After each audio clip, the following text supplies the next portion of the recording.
시주 무서운 것 알라고 수행자는 마땅히 가난하게 살아야 한다고 스님은 평생 가르치셨다.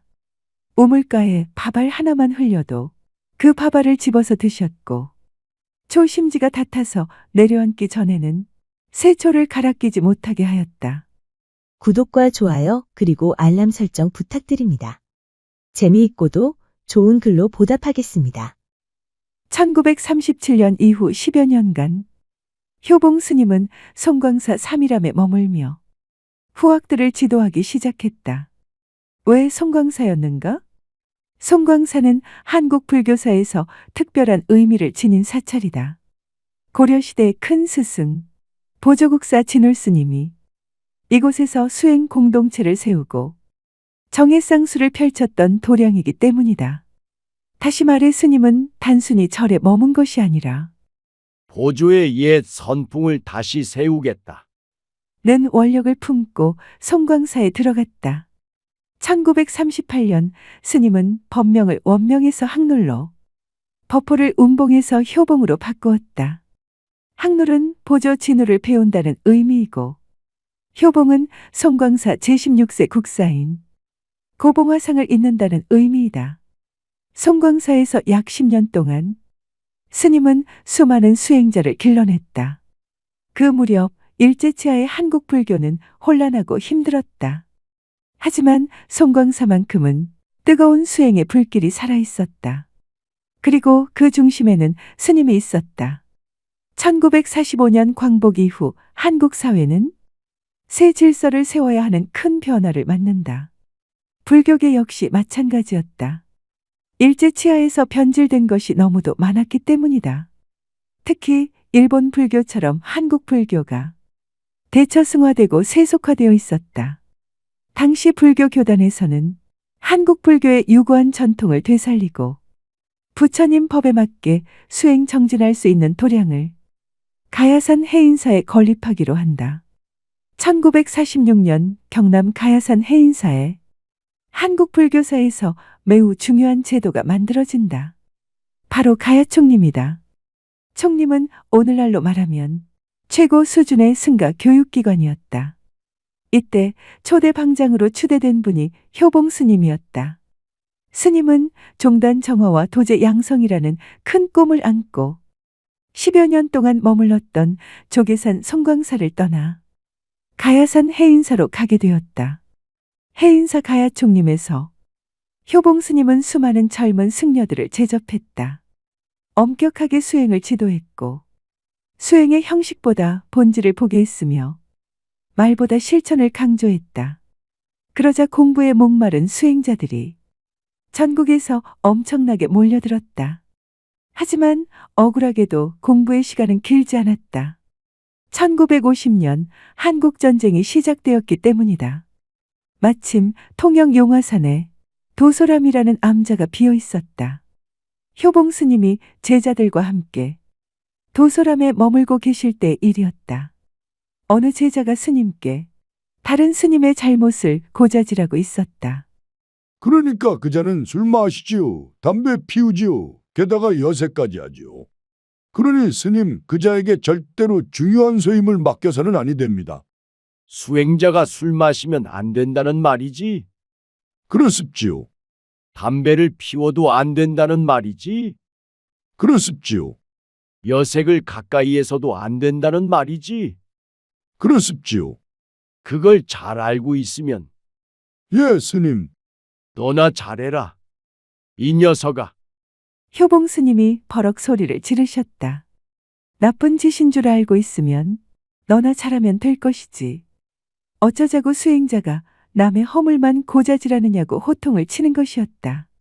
남의 잘못을 고자질하는 제자에게는 어김없이 스님께서 버럭 소리를 지르셨다.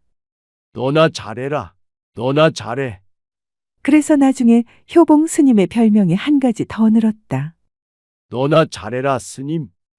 효봉 스님은 티끌만 한 것도 부처님 계율에 어긋난 일은 하지 않으려고 했는데 특히 시간관념은 너무도 엄격했다. 지리산 쌍계사 탑전에서 안거할 때 당시 시자인 법정 스님이 동구의 찬거리를 구하러 나갔다가 공양 지을 시간에 10분이 늦었는데 그것조차 스님은 용납하지 않았다. 오늘은 공양을 짓지 마라. 너와 나 둘이 다 굶자. 수행자가 그렇게 시간관념이 없어서 되겠느냐? 그날 하루를 쫄딱 굶고 나서 자기야 참을 수 있는데 은사 스님이 굶는 것을 참아볼 수 없었던 법정 스님은 그때부터 평생 시간을 어기는 일이 없게 되었다. 또 스님은 시물을 낭비하는 것에 엄중했고 시은을 무섭게 생각했다. 우물가에서 어쩌다 밥알 하나만 흘려도 평소에 그토록 자비하신 분이 화를 내곤 하였다. 초심지가 닫아서 내려앉기 전에는 세초를 갈아 끼지 못하게 하였다. 그러므로 지극히 건박하게 생활할 수밖에 없었다. 수행자는 가난하게 사는 게 곧 부자 살림이라고 스님은 말씀하셨다. 스님은 참선을 평생 닦아야 할 업인양했다. 젊었을 때나 나이 들었을 때나 한결같이 참선을 했다. 따라서 결제 중에 안거에 관한 관념이 철저했다. 다른 절에 있다가 정초 같은 때 스님을 찾아뵈러 가면 뭐하러 살림 중에 왔느냐고 달갑지 않게 여겼다. 어딜 가 있든지 정진 잘하면 내 곁에 있는 거나 마찬가지이다. 나는 뜻을 같이 하는 사람과 늘 함께 있다. 그러니 중노릇 제대로 하려면 결제 중에 돌아다니지 마라. 옛날부터 결제 중에 돌아다니는 중은 때려 죽여도 된다고 했다. 그 말을 허투루 여기지 마라. 전쟁이 끝난 뒤 한국 사회는 폐허 속에서 다시 일어서야 했다. 나라 전체가 혼란에 빠졌고 산속 사찰도 안전하지 않았으며 불교계 역시 큰 혼란을 겪고 있었다. 오랜 세월 동안 지켜왔던 절집의 규율은 무너졌고 사찰 운영과 승려의 삶도 여러 문제를 안고 있었다. 이때 한국 불교를 바로 세우기 위한 움직임이 일어났는데 그것이 바로 불교 정화운동이다. 그리고 그 중심에 효봉 스님이 있었다. 효봉 스님은 권력과 친한 사람이 아니었다. 오히려 권력을 멀리하는 사람이었다. 그러나 모든 대중 스님이 그를 존경했기에 혼란한 상황마다 그의 판단을 구하고 기다렸다. 스님은 서울 선악원 등에 머물면서 정화 운동을 돕고 후배 승려들을 격려했다. 그는 글 한 수를 남기며 대중에게 힘을 주었다. 큰 집이 무너지려 하니 여러 사람이 힘을 합쳐 붙들어라. 즉, 지금은 서로 자기를 내세우고 다툴 때가 아니라 힘을 합쳐서 불교를 살릴 때라는 뜻이었다. 효봉 스님의 덕망은 날로 높아졌다. 1956년 11월 한국 불교의 정화불사와 유구한 전통을 세계 불교도들에게 알리고 또한 그 당위성을 널리 천명하기 위해 네팔의 수도 카트만두에서 개최된 제4차 세계 불교도 대회에 스님은 한국 대표로 참석하였다. 이때 이후 스님은 여러 중책을 맡게 된다. 조계종 종의 의장, 총무원장에 추대되었다. 스님은 평소에 국가 원수나 관리들에 대해 경원하였지만 그렇다고 그들을 대했을 때 하고 싶은 말을 주저하지도 않았다. 이 즈음 효봉 스님과 이승만 대통령 사이에 일화가 있다. 어느 날 대통령 생일 행사에 여러 종교 지도자가 초대되었다. 이승만 대통령은 효봉 스님을 매우 공경하여 자리에서 일어나 맞이하고 손을 잡았다. 그리고 웃으며 물었다. 스님의 생일은 언제입니까? 보통 사람이라면 날짜를 말했을 것이다. 하지만 효봉 스님은 조금도 망설이지 않고 답했다. 살아도 산 것이 아니고 죽어도 죽은 것이 아닌데 생일이 어디 있겠습니까? 순간 자리에 있던 사람들이 조용해졌다고 한다. 1962년 분열되어 있던 한국 불교가 통합되면서 새롭게 출범한 대한불교조계종의 초대 종정으로 스님이 추대된다. 1963년 10월 대구 팔공산 동화사가 종정 주석 사찰로 선정되어 금당선원으로 이석했다.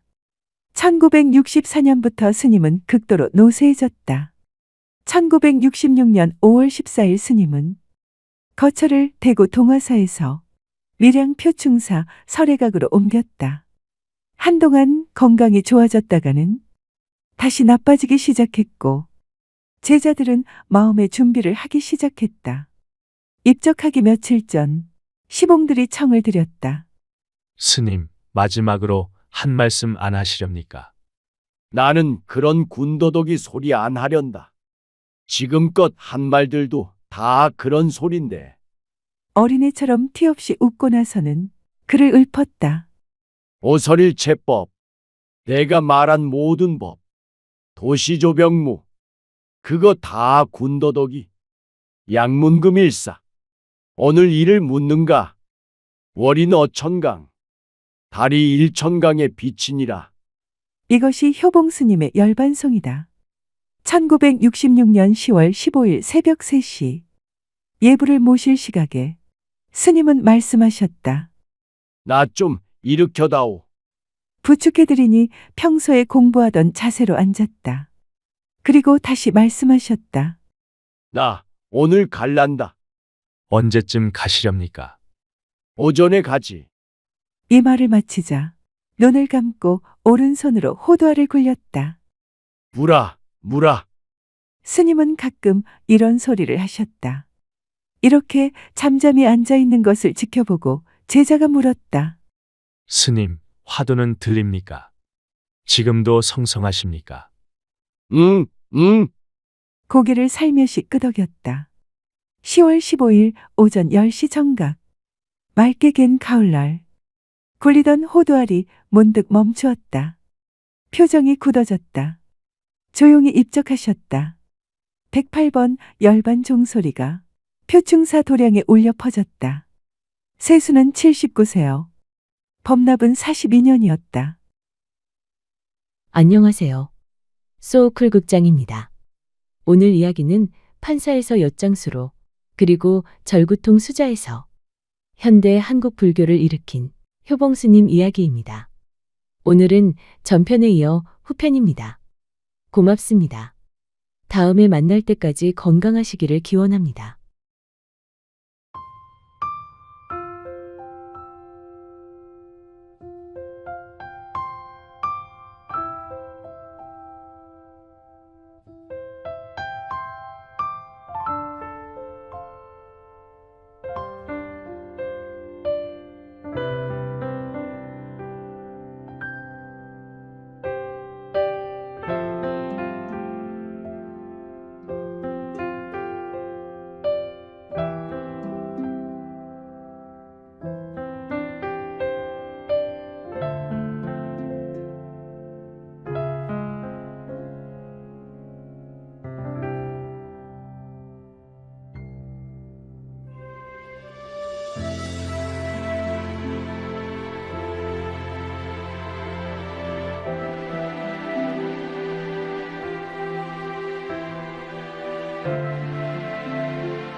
한 번 앉으면 움직이지 않는다고 해서 절구통 수자로 불리던 스님이 있었다.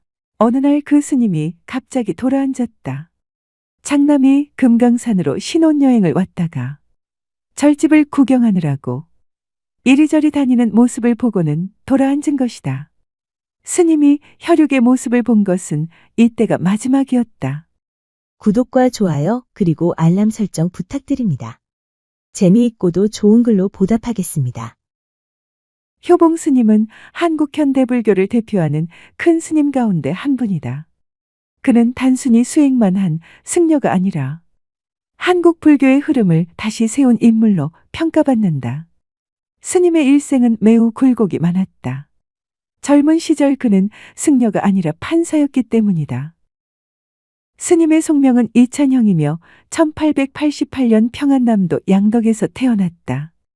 어린 시절 조부로부터 한학과 사서삼경을 배웠다.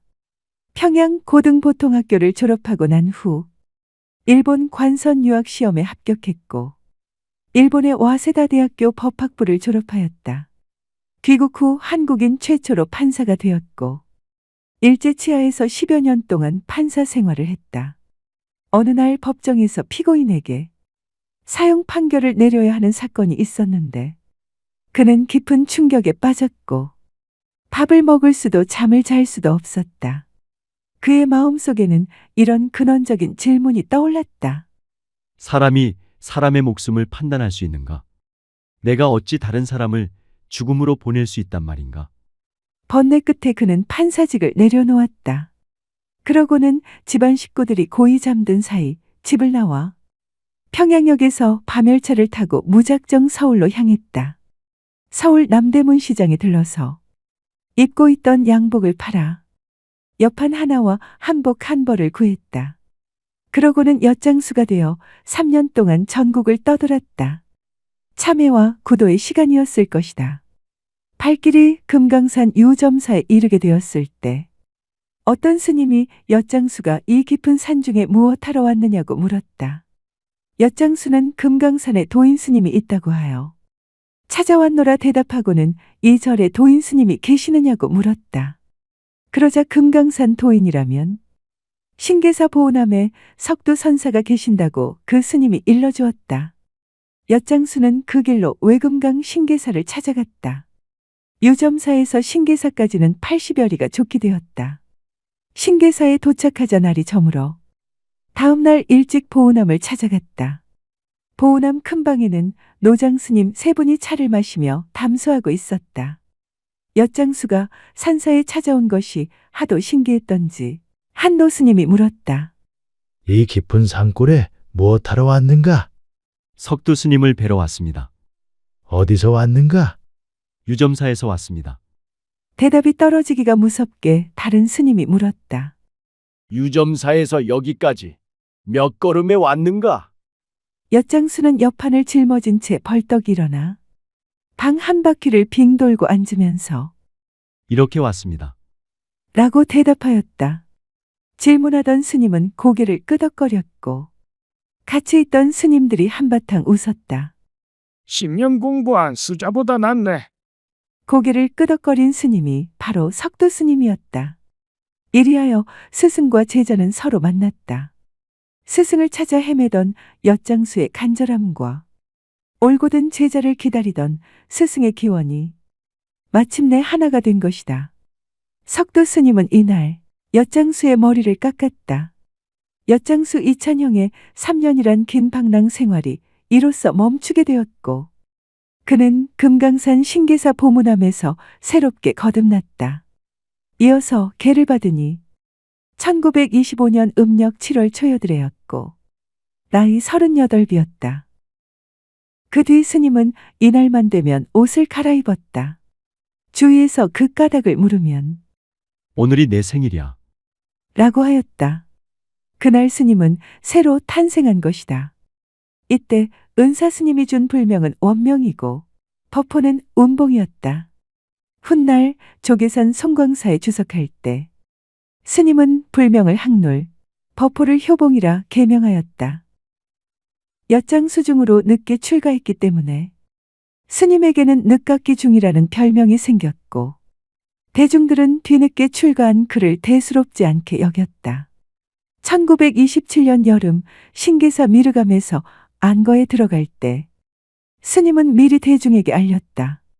저는 반야의 인연이 엷은 데다가 늦게 중이 되었으니 한가하게 정진할 수 없습니다. 그러므로 줄곧 앉아서 정진하겠습니다. 이렇게 대중에게 통고하고 나서 스님은 꼬박 한 철 동안을 아랫목 뜨거운 자리에 앉아 정진했다. 한 번은 공양 시간이 되어 자리에서 일어나려 하자 엉덩이에 무언가 달라붙는 게 있어 들어보니 엉덩이 살이 헐어서 그 진물이 중이와 방석에 달라붙어 있었다. 살이 허무는 줄도 모르고 화두 일념에 움죽도 하지 않았기 때문이다. 스님은 금강산에 있는 선원을 여기저기 옮겨다니면서 용맹스럽게 정진을 계속했다. 밤에는 눕지 않고 앉은 채 공부하고 오후엔 먹지도 않았다.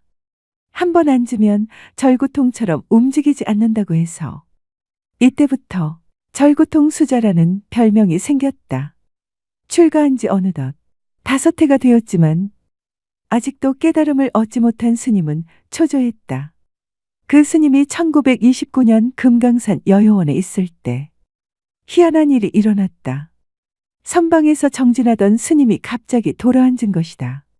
한 번도 없던 일이므로 대중들은 그 사실을 두고 궁금히 여겼다. 뒤에 알려진 일이다. 갓 결혼한 듯한 아가씨를 동반하고 출입 금지 구역인 선원이 신기한 듯 서성거리며 구경하고 있는 장남의 모습이 보였기 때문에 아들의 눈에 띄지 않으려고 돌아앉았다는 것이다. 혈육의 모습을 스님이 본 것은 이때가 마지막이 되었다. 도심이 인정을 등진 것이다. 1930년 스님은 금강산 신계사 법기암 뒤쪽에 모문관 토구를 마련하고는 3년 결사에 들어갔다. 깨닫기 전에는 죽어도 톡을 밖으로 나오지 않겠다. 라는 각오를 하고는 하루 한 끼 공양으로 바리때만 드나들 수 있는 창구와 방 한쪽 구석에 대소변을 볼 수 있는 구멍만을 내놓았다. 토굴에 들어간 후 그 출입문마저 흙으로 발라버리도록 했다.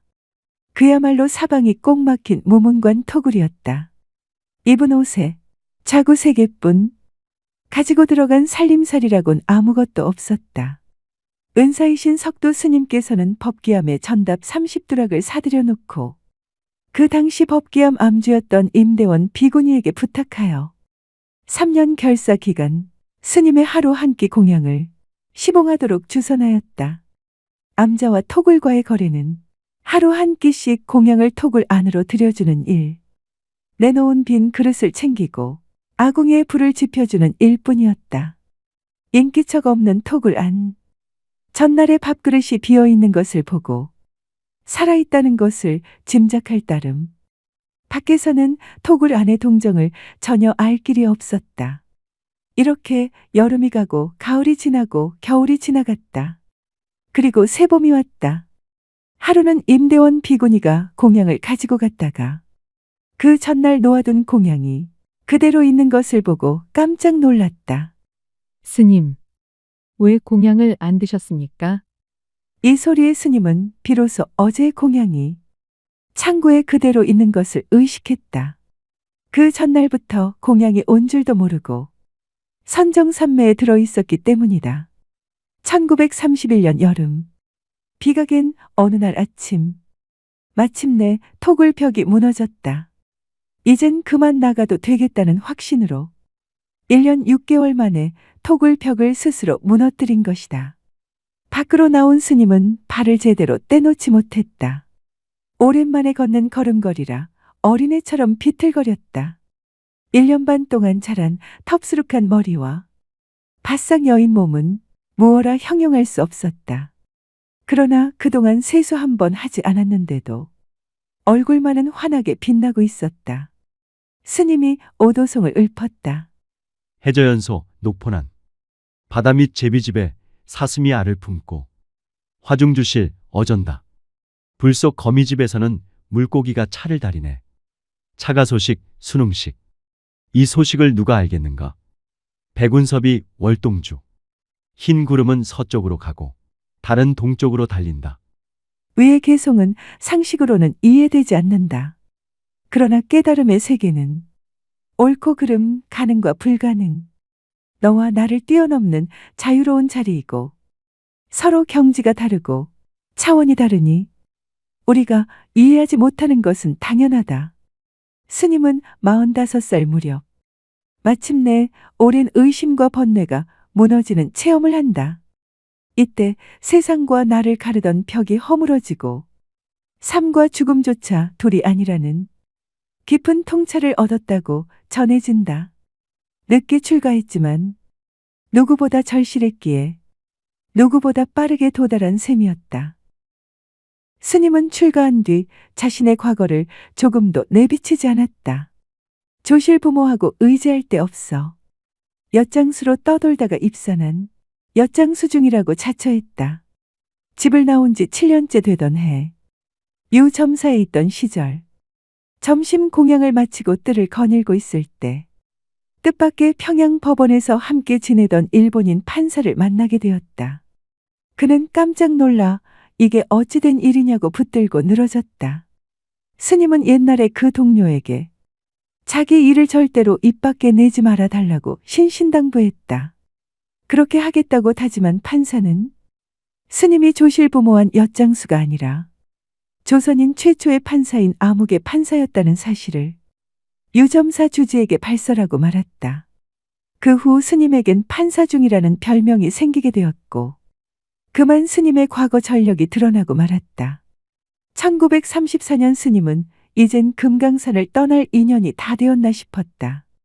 이때 유점사의 임야 관계로 소송이 벌어졌다. 1심에서 절측이 지자 유점사 주지 스님이 소송 관련 서류를 갖고 와 소송 진행을 스님께 묻고 의뢰하였다. 스님은 이미 본색이 드러난 터라 변호사를 불러 변론의 요령을 일러주어 결국 2심에 가서는 승소케 하였다. 그리하여 스님의 과거 전력에 대한 풍문은 온 산중에 알려지고 제방으로 널리 퍼져나갔다. 1935년 금강산을 떠나 남방으로 운수행각을 떠났다.